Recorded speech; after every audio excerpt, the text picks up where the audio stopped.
लागू की नजर में यूं साईं को संत, भक्तों के पीछे फिरे वो भक्त वत्सल भगवंत। अब फिर क्या होता है? गरीबदास साहिब जी ने परमात्मा कबीर जी के बारे में बताया है, नरसिंह जी की हुंडी दीनी वह सावल सा कहाया, ज्योति का ब्याह भया तब भात भरण को आया। अपने आत्माओं देखो, वैसे थी हमारी रस्म रिवाज बहुत गलत है जो हमने बना रखी थी, अब इनको हम मिनिमाइज करेंगे।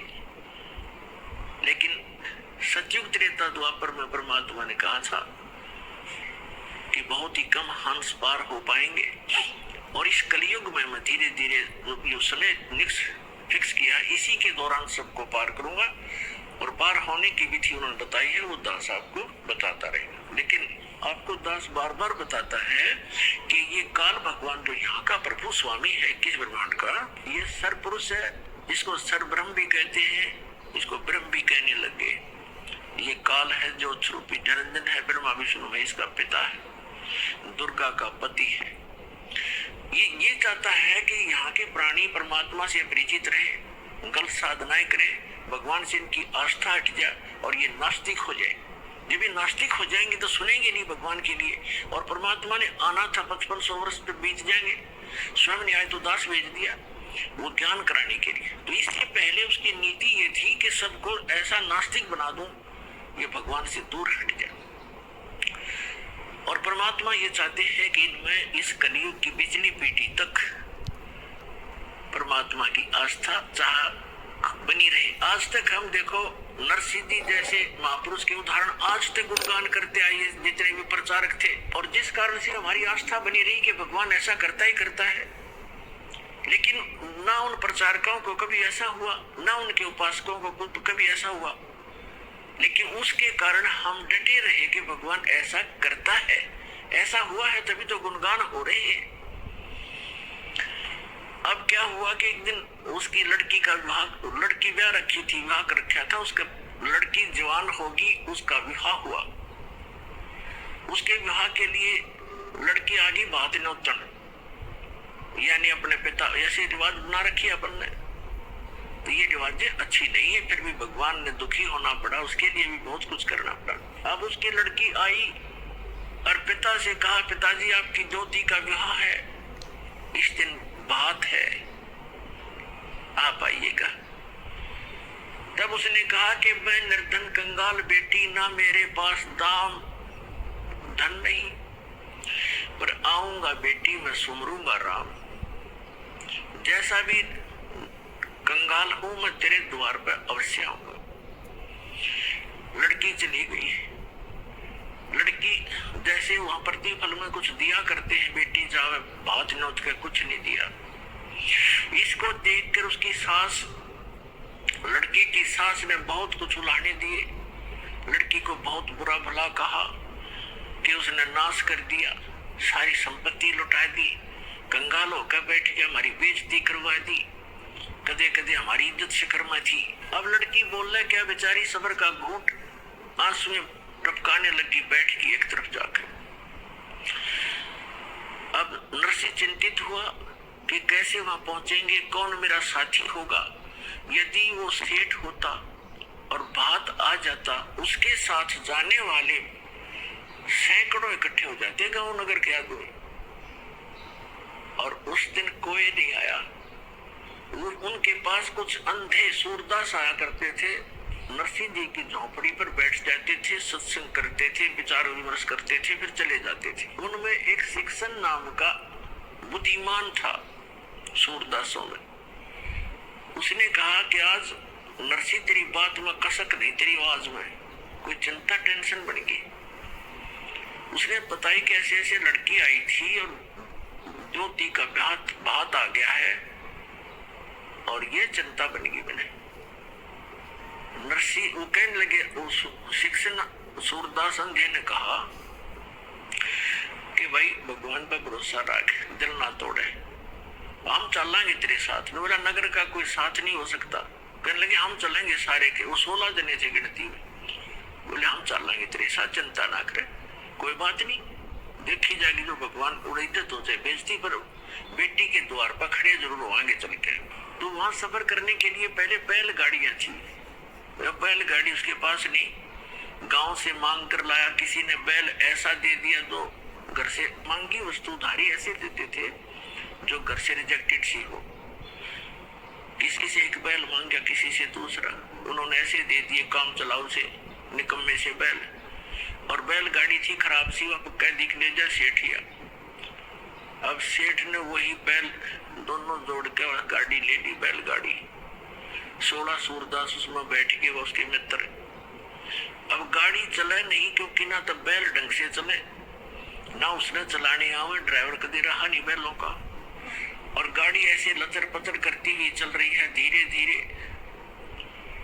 अब उस स्पीड से वो 10 दिन भी नहीं पहुंच सकते थे, और वह था तीसरे दिन। अब वो श्री कृष्ण के पुजारी थे, सूरदास भी, और साथ में नरसिंह जी भी श्री कृष्ण जी की अर्ध लगाते जा रहे थे। वो परमात्मा स्वयं आगे एक कारीगर का रूप बना के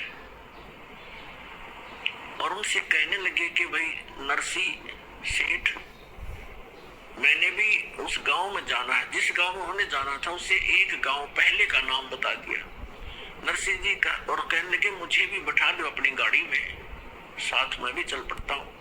नरसिंह जी कहने लगे बैठ ले बेशक गाड़ी में, पर हम लगता है ये रास्ते में रह जाएगी, बहुत खराब है, करने वही बड़ी है। तो उसने कहा कि मैं मिस्त्री हूँ, आप एक बार नीचे उतरो और मैं इसको ठीक ठाक कर लेता हूँ, फिर चलाएंगे। नरसिंह जी ने कहा कि देखो मेरे पास पैसा नहीं है किराए कुछ देने को, मैं तो भगवान के शब्द सुना दूंगा तुझे।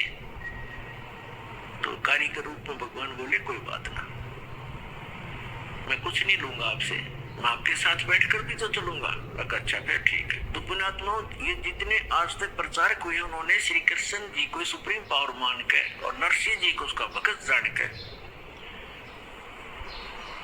उनको एक महिमा का शब्द बना रखा है, वो सुनाता हूँ आपको। लेकिन सच्चाई जो है वो दास आपको बताएगा। अब उन्होंने कैसे बताया है, अपनी देसी लैंग्वेज में, हरियाणवी लैंग्वेज में बना रखा है। गड्डी आले मने बिठा ले, एक बहो गाड़ी थाम भाई मैं हार लिया। गड्डी आले मने बिठा ले, एक बहो गाड़ी थाम भाई मैं हार लिया। अब परमात्मा खड़े हैं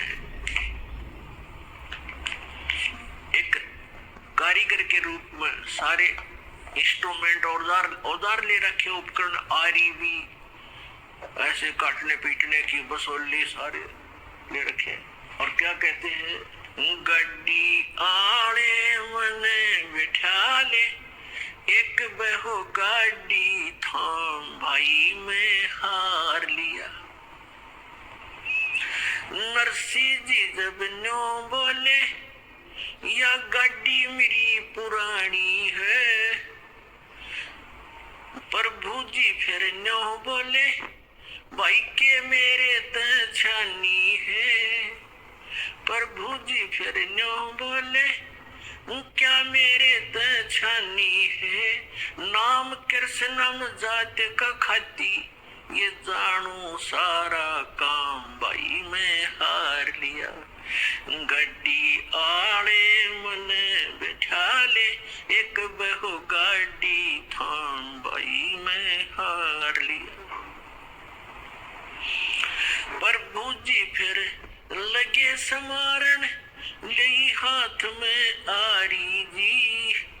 नरसिंह जी की वह टूटी गाड़ी, अरने आप संवारी जी। प्रभु जी जब लगे संवारण, ले हाथ में आरी जी। नरसिंह जी की वह टूटी गाड़ी, अरने आप संवारी जी। नरसिंह बोला मैं शब्द सुना दूं, ना देने को दाम भाई मैं हार लिया। गड्डी वाले मने बिठा ले, एक बहो गाड़ी थाम भाई मैं हार लिया। 16 सूरदास बैठे गाड़ी में, रट सूरदास बैठे गाड़ी में, वो रटे राम की माला जी। पवन समान गाड़ी चाली, जब भगवान बने गढ़वाला जी। पवन समान गाड़ी चाली, जब भगवान बने गढ़वाला जी। भक्तों का रखवाला जी, वो आपे पूर्ण राम भाई में हार लिया।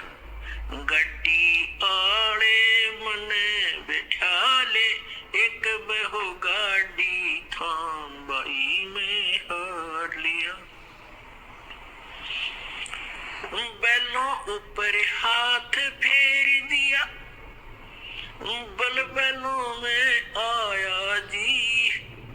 बैलों ऊपर हाथ फेर दिया, बल बैलों में आया जी। कई रोज का पंथ विकट था, पल माहे पहुंचाया जी। कई रोज का पंथ विकट था, पल माहे पहुंचाया जी। वो प्रभु खाती चला गया भाई, कर संतों पर नाम भाई में हार लिया। गाड़ी आड़े मने बिठा ले, एक बहो गाड़ी थाम भाई में हार लिया। कृष्ण तो रथवान बने, ये कबीर बने रखवाला जी। कृष्ण तो रथवान बने, कबीर बने रखवाला जी। जो सतगुरु के शरणा आगे, वो भगत जीत गए पाला जी। जो सतगुरु की शरण आगे, वो भगत जीत गए पाला जी। संत करे नहीं टाला जी, परमेश्वर करे नहीं टाला जी। वो सारे सबके काम भाई में हार लिया। गाड़ी आले मने बैठा ले, एक बहू गाड़ी थाम भाई में हार लिया। इन कथाओं से हमने शिक्षा लेनी है, क्योंकि पहले तो हम बालक थे। हमने कोई कह देता कि ये आसमान बहुत निकट था, दादी अम्मा ने एक सितारा तोड़कर और ऐसे ऐसे कर दिया, इसलिए दूर भाग गया, तो हम सारी मान लेते थे ऐसे होगा। अब हम ये बातें नहीं सुनेंगे किसी की कि श्री कृष्ण जी ने ऐसा कर दिया, फलाने ने ऐसा कर दिया।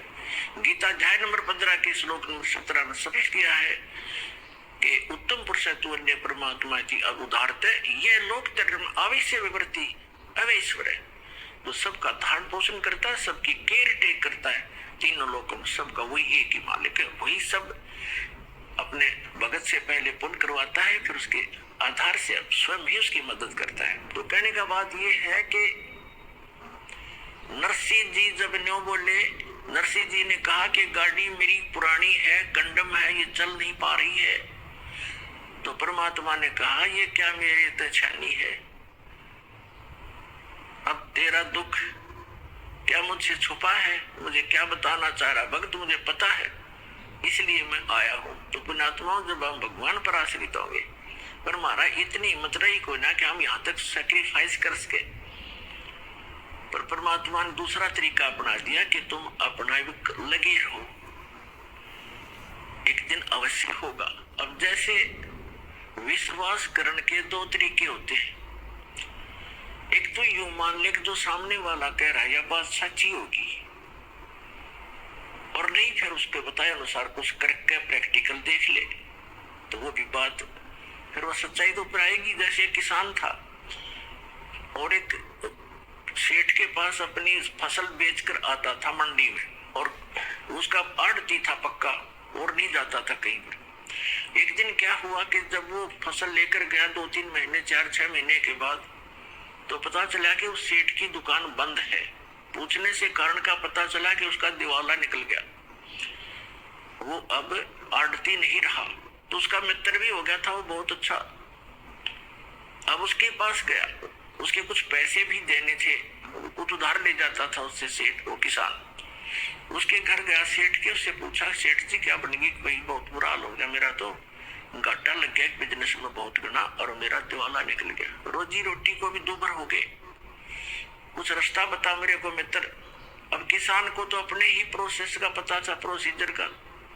कहने लगा भाई मैं तो अपना खेती बाड़ी के बारे में बता सकता हूँ और तेरी मदद कर दूंगा जितना मेरे से हो सकेगी। आप वहाँ खेती कर लो, हमारे गांव में चलो, आपको कुछ ठेके पर कुछ मैं अपनी जमीन बहुत है वैसे दे दूंगा और आप उसमें बोलो, बीज भी उधारा दिवा दूंगा। उसको जमीन को बहाने वाले व्यक्तियों को भी रोक दूंगा, 2-4 महीने तेरे को पैसे नहीं लेंगे और अपना कर लो आप फसल। उसने सोचा चल भाई ठीक है, जब ये इतना साथ दे रहा था वो चला गया किसान के साथ। अब किसान ने बताया कि ये 10 एकड़ जमीन है, इसको पहले हल से बहा दे, इसका घास खत्म हो जाएगा। घास खड़ा था उसमें, तो उसने किसी किराए के हाली को लिया, उससे बहा दिया। अब कुछ दिनों के बाद उसमें फिर घास हो गया, तो किसान ने कहा कि इसको एक बार फिर बहा दे। उसको कई बार बहाना पड़ता है, अक्सर तरह कुछ ऐसे है। उसके बाद समय आने पर फिर उसमें वर्षा होगी, वर्षा होने से पर कहा कि अब इसमें बीज बो दे, गेहूं बो दे। उसने गेहूं बीज दिया या बाजरा बीज दिया। अब वो तो लाला जी था, रोजाना के 200 से 400 रुपए लेता था, गले में उठाता था। हर बार चौनी नहीं आ रही, रोज खर्च ही खर्च हो रहा है। और डेली लिख रहा है, बाई वाले ने लिए 5 रुपये, दूसरी बार लिए 5 रुपये, तीसरी अब लिए 15 रुपये तो खर्च हो रही है उसके। और अन्य इनकम अभी कोई आशा नहीं। जब उसने गेहूं बीजे, गेहूं का भी हिसाब ला लिया, बीज 50 रुपए का बीज गेहूं का, वो भी लिख लिया। उधार थे, देने तो थे ही उसने सोचा बड़ी बात बिगड़ी भाई, आता कुछ नहीं, जा ही रहा है। फिर देखा वो गेहूं बोने के बाद क्या देखा, खेत में सारे में घास उग गया। उसको पता था नहीं प्रोसेस का। वो सारे में गेहूं उग गए थे, सारा हरा भरा हो रहा, और वो माथे बात लाए बैठे। उसने ये सोचा था इसमें फिर घास जान गया, मित्र कहेगा इसने फिर बवा दे। तो किसान भी घूमता फिरता चला गया देखने के लिए अपने मित्र की खेती, देखो कैसी लगी है, बहुत बढ़िया लगी थी। तो उसने पूछा भाई कैसे बैठा है सेठ जी, ऐसे क्यों चिंतित है? कहने लगा भाई मित्र मैं तो जाऊं अपने करने, क्या बोला फिर घास जाम गया, इसमें आप कहोगे फिर बवा दे, इसमें 5 रुपये फिर लगेंगे। तो वो हंसा उसका मित्र के नहीं ऐसी बात नहीं है, अब नहीं कहूंगा बहाने के लिए, अब तो ये फसल होगी तेरे, ये फसल है, गेहूं होंगे। अब उसका ना जच्चे क्योंकि उसको पता नहीं था कि गेहूं बनेंगे कैसे, इसमें गेहूं तो मिट्टी में डाल दिए, सारे खराब हो गए। वो तो उनको देख रहा कि गेहूं तो खराब हो गए। अब कहने लगा तो विश्वास रख।